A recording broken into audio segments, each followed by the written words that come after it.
جو چیز بھی ہم نے کرنی ہوتی ہے تو بس ہم تو ایک ارادہ کرتے ہیں کہ ہو جا، اور ہمارا یہ کہنا ہی کافی ہوتا ہے، وہ چیز ہو جاتی ہے۔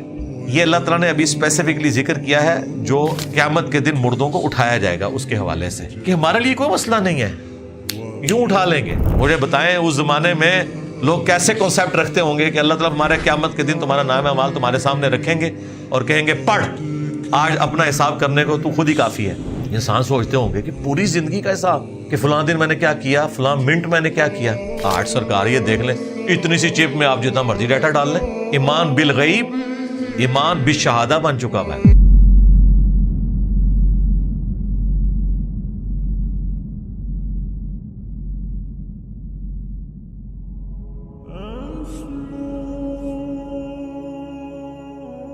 وَأَقْسَمُوا بِاللَّهِ جَهْدَ أَيْمَانِهِمْ، اور انہوں نے اللہ کی قسم کھائی بڑی شد و مد کے ساتھ۔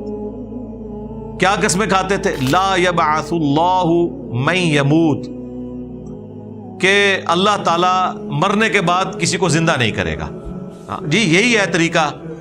آپ اگر بلی کو غائب نہیں کر سکتے، اپنی آنکھیں تو بند کر سکتے ہیں نا۔ زندہ ہو گئے تو مارے گئے،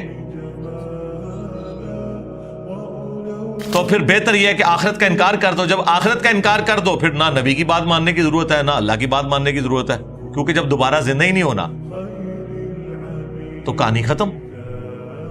جو میں اکثر کہتا ہوں کہ اگر انسان کو کوئی تکلیف نہ آئے نمبر 1، اور نمبر 2 اسے موت نہ آئے، تو خدا انسان کی ضرورت ہی نہیں رہے گا۔ دو چیزیں، کوئی تکلیف نہ آئے اور موت نہ آئے، خدا انسان کی ضرورت ہی نہیں رہے گا۔ کیوں؟ ہم خدا کو کیوں اپنی ضرورت سمجھتے ہیں؟ کہ ہم نے مر جانا ہے۔ جب مر جانا ہے اس کا مطلب ہم اپنی زندگی کے مالک نہیں ہیں، اور جب مر کے دوبارہ زندہ کیے جائیں گے تو پھر وہ ہم سے پوچھے گا ہاں جی تمہیں تو میں نے بھیجا تھا، جہنم میں پھینک دے گا، کیا کر لیں گے؟ اور اگر ہم مرے ہی نہ تو دوسرے چانس یہ تھے کہ اس دنیا میں عذاب دے، تو وہ میں نے پہلے آپ کو بتا دیا کہ ہمیں کوئی تکلیف نہ آئے۔ تکلیف کیا ہے؟ فاقہ، بیماری، نوجوانی کے بعد بڑھاپا آ جانا، یہ ساری تکلیف ہیں، یہ ساری کمزوری ہیں۔ نیند، بھوک، ٹوائلٹ جانا، یہ ساری کمزوری ہیں۔ ان میں سے کوئی بھی نہ ہو اور دوسری چیز کیا مل جائے؟ موت نہ آئے، تو سرکار دنیا میں ہی جنت ہے، خدا ہماری ضرورت ہی نہیں ہے۔ اور سر جنت میں آپ کو یہی کچھ تو ملنا ہے، نہ بھوک نہ پیاس، لذت کے لیے کھائیں گے، بھوک کی وجہ سے نہیں کھائیں گے، نہ نیند نہ ٹوائلٹ، خوشبودار ڈکار آئے گی، سب کچھ ہضم، اور موت تو آئے گی نہیں، بڑھاپا آئے گا نہیں، ہمیشہ 30 سال کے جوان، بیماری نہیں آئے گی۔ تو یہ ہمارے اندر ہے، خواہش موجود ہے۔ تو یہ لوگ قسمیں اٹھا کے کہتے ہیں اللہ تعالیٰ کسی کو دوبارہ زندہ نہیں کرے گا۔ بلا وعدن علیہ حقا، کیوں نہیں؟ یہ اللہ کا سچا وعدہ ہے کہ زندہ کیے جاؤ گے۔ ولیکن اکثر الناس لا يعلمون، لیکن اکثر لوگ اس کو نہیں جانتے، یا جانتے بوجھتے ہوئے اس سے آنکھیں بند کر لیتے ہیں۔ لِيُبَيِّنَ لَهُمُ الَّذِي يَخْتَلِفُونَ فِيهِ، اور یہ قیامت کے دن اللہ نے اس لیے تمہیں دوبارہ سے اٹھانا ہے تاکہ وہ تمہارے لیے کھول کے ہر چیز بیان کر دے جو تم دنیا میں اختلاف کیا کرتے تھے۔ وَلِيَعْلَمَ الَّذِينَ كَفَرُوا أَنَّهُمْ كَانُوا كَاذِبِينَ، اور تاکہ کافروں کو بھی پتہ چل جائے کہ دنیا میں ان کا دعویٰ جھوٹا تھا۔ یہ ہو کر رہنا ہے۔ اور یہاں پہ بھی اکثر لوگ آپ کو یہ فی البدی جملہ بولتے ہوئے سنائی دیں گے، اور یہ آگے جا کے پتہ لگ جائے گا کون ٹھیک ہے۔ توبہ توبہ توبہ، آگے جا کے پتہ نہیں لگے گا، لگ پتہ جائے گا۔ ہاں، آگے جا کے اگر کسی قادیانی کو یہ پتہ چلا کہ غلام احمد قادیانی دجال نے جھوٹا دعوی نبوت کیا تھا، تو کیا اسے آخرت میں اس چیز کا پتہ چلنا کوئی فائدہ دے گا؟ کسی کرسچن کو یہ پتہ چلا کہ جیزس کرائسٹ تو اللہ کے بندے تھے، وہ خدا نہیں تھے، نہ خدا کے بیٹے تھے، تو یا اللہ جی ایک دفعہ دنیا میں دوبارہ بھیج دو، اب میں موحد ہو کے آؤں گا، نہیں۔ تو آگے جا کے تو لگ پتہ جائے گا، پتہ نہیں لگے گا۔ لہذا پتہ لگانا ہے تو دنیا میں پتہ لگوائے، آگے جا کے پتہ نہیں لگنا، لگ پتہ جانا ہے۔ انما قولنا لشيء اذا اردناه ان نقول له كن فيكون، اللہ تعالیٰ نے اپنی قدرت کا اظہار کیا ہے. جو چیز بھی ہم نے کرنی ہوتی ہے تو بس ہم تو ایک ارادہ کرتے ہیں کہ ہو جا, اور ہمارا یہ کہنا ہی کافی ہوتا ہے, وہ چیز ہو جاتی ہے. یہ اللہ تعالیٰ نے ابھی اسپیسیفکلی ذکر کیا ہے جو قیامت کے دن مردوں کو اٹھایا جائے گا اس کے حوالے سے, کہ ہمارے لیے کوئی مسئلہ نہیں ہے, یوں اٹھا لیں گے. پھر اللہ تعالیٰ نے قرآن میں یہ بھی فرمایا ہے کہ جب تم کوئی شے نہیں تھے ہم نے اس وقت بھی تمہیں پیدا کیا, تو کیا دوبارہ نہیں پیدا کر سکتے؟ ایک جگہ اور فرمایا کیا ہم پہلی دفعہ تمہیں پیدا کر کے تھک گئے جو دوبارہ نہیں پیدا کر سکتے؟ پھر کئی جگہ فرمایا کہ جس خدا نے تمہیں پہلی دفعہ پیدا کیا وہ دوبارہ بھی پیدا کر سکتا ہے. کیوں؟ پہلی دفعہ کوئی کام کرنا مشکل ہوتا ہے, دوبارہ کرنا مشکل نہیں ہوتا, اس کام کو ریپیٹ کرنا. اور پہلی دفعہ کریشن ایکس نیہیلو کی ہوئی ہے, عدم محض سے وجود بخشا ہوا ہے. جس نے کوئی چیز نہیں تھی اسے بنا دیا, وہ گلی سڑی ہڈیوں میں سے, راکھ میں سے, خواہ وہ مٹی میں مل جائے یا ایئر کریش میں ہو یا سمندر کی گہرائیوں میں چلی جائے یا شیر کے پیٹ میں چلی جائے, اللہ کے لیے تو کوئی مسئلہ نہیں ہے. اب تو جب سے یہ ایٹم کی سٹرکچر کی آپ کو ڈیٹیلز پتہ چلی ہیں, ڈی این اے کا پتہ چلا ہے, ایک ڈی این اے کے اندر کیا ڈیٹا ہے, کیا کچھ نہیں آپ کر سکتے. اور یہ تو انسان کی انفارمیشن ہے, جس نے اس کو بنایا ہوا ہے اس نے اس کے اندر کیا کیا طاقتیں رکھی ہوئی ہیں, وہ کیا کچھ کر سکتا ہے, وہ تو اللہ کے ڈیوائن پلان ہے, وہ تو کوئی سوچ بھی نہیں سکتا. صحابہ کرام نے تو جن چیزوں پہ غیب میں ایمان رکھا تھا نا, ہمارے تو وہ سامنے آ گئی ہیں. مجھے بتائیں اس زمانے میں لوگ کیسے کنسیپٹ رکھتے ہوں گے کہ اللہ تعالیٰ ہمارے قیامت کے دن تمہارا نام اعمال تمہارے سامنے رکھیں گے اور کہیں گے پڑھ, آج اپنا حساب کرنے کو تو خود ہی کافی ہے. انسان سوچتے ہوں گے کہ پوری زندگی کا حساب, کہ فلاں دن میں نے کیا کیا, فلاں منٹ میں نے کیا کیا. آج سرکار یہ دیکھ لیں, اتنی سی چپ میں آپ جتنا مرضی ڈیٹا ڈال لیں.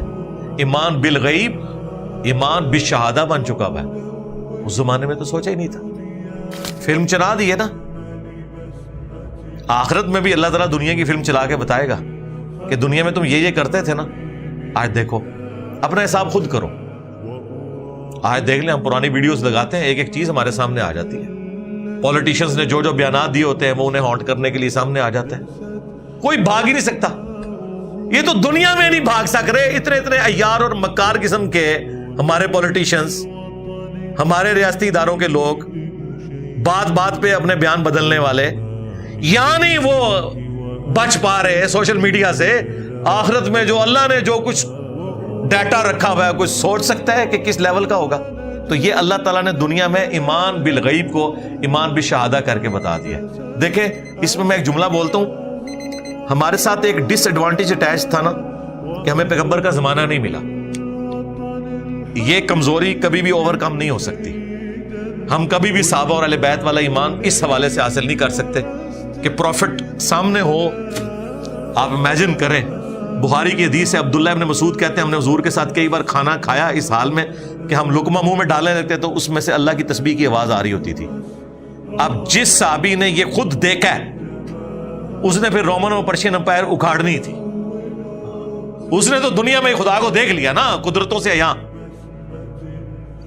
جب 1500 صلح حدیبیہ کے صحابہ بخاری مسلم میں آئے کہ دیکھ رہے ہیں کہ حضور جو ہیں وہ ایک پیالے میں انگلیاں رکھ رہے ہیں اور 1500 صحابہ اس میں سے پانی پی رہے ہیں, پانی کے چشمے جاری ہو گئے ہیں, ساروں نے اپنے جانوروں کو پلایا, پورے پورے مشکیزیں بھر لیے, اینڈ پہ حضور نے ہاتھ نکالا, پیالہ اتنے کا اتنا ہی ہے.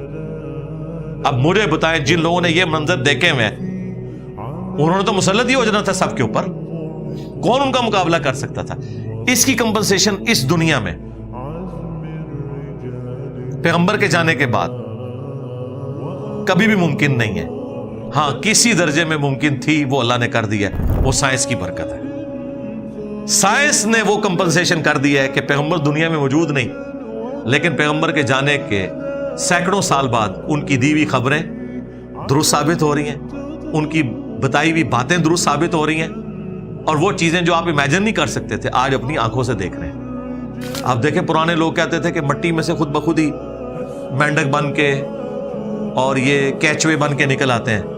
لوگ اس زندگی کو اتنا سمپل سمجھتے تھے. یہ تو جب ڈی این اے اسٹرکچر دریافت ہوئی تو لوگوں نے کہا یہ تو اتنا کمپلیکس ڈیزائن ہے کہ پاسبل ہی نہیں ہے. جب تک اسے کسی ایک ڈیوائن وزڈم نے ڈیزائن نہ کیا ہو, کسی سپریم بینگ نے, کسی سپر نیچرل ایجنسی اتھارٹی نے. لوگ تو سمجھتے تھے کہ یہ آسان سی چیز ہے زندگی. جو ہمیں ڈیٹیلز پتہ چل رہی ہیں, انسان دن بدن سائنس کی برکت سے خدا کے قریب ہو رہا ہے. یہ وہ کمپنسیشن ہے کہ پیغمبر موجود نہیں ہے, سب کچھ نظر آ رہا ہے ہمیں. سائنس کی برکت سے ایک ایک چیز اللہ نے دکھا دی ہے کہ یوں ہوگا, ایسے ہوگا. وہ جو تفصیلات جس طرح میں نے اپنی ویڈیوز میں بیان کی ہیں, میں کہتا ہوں خدا کا جو تعارف سائنس نے ہمیں آج کروایا ہے, ہمارے بزرگوں کو اس کا 1000واں حصہ بھی حاصل نہیں تھا. وہ بالغیب ہی تھا. ہم نے تو سب کچھ دیکھ لیا ہے کہ کیا کچھ ہو رہا ہے. کبھی نیشنل جیوگرافک اور ڈسکوری چینل کے اوپر جب وہ فاسٹ چلاتے ہیں نا, کہ ایک بیج میں سے کیسے کومپل نکلتی ہے, پھر اس میں سے کیسے درخت نکلتا ہے, اور پھر کیسے پھول لگتے ہیں, وہ تو لگتا ہے معجزہ ہو رہا ہے. اور کائنات میں ہر چیز معجزہ ہی تھی. بس ہم ان معجزات کے عادی ہیں کہ انڈے میں سے چوزا نکلتا ہے, ورنہ انڈے میں سے چوزے کا نکلنا مردے زندے ہونے سے بڑا معجزہ ہے. مردہ تو وہی زندہ ہو رہا ہے نا, یہاں تو انڈا جو ہے بدل رہا ہے کسی اور چیز کے اندر. تو کائنات کی ہر چیز معجزہ ہے, اور سائنس کی برکت سے ہمیں دن بدن اپنے خدا کا تعارف ہو رہا ہے. یہ اللہ نے اس امت میں مہربانی کی ہے. پیغمبر نہیں رہا, کوئی مسئلہ نہیں, ہم تمہیں وہ چیزیں دکھا دیں گے جو اگلے لوگوں کو نہیں دکھائی تھی. سنریہم آیاتنا فی الآفاق وفی انفسہم حتی یتبین لہم انہ الحق. ان قریب ہم تمہیں تمہاری جانوں میں اور زمین و آسمان میں ایسی نشانیاں دکھائیں گے کہ تم مان جاؤ گے کہ قرآن حق ہے, یہ اللہ کی کتاب ہے, اور اللہ نے دکھا دی ہے. سبحانک اللہم و بحمدک اشہد ان لا الہ الا انت استغفرک و اتوب الیک وما علینا الا البلاغ المبین. جزاکم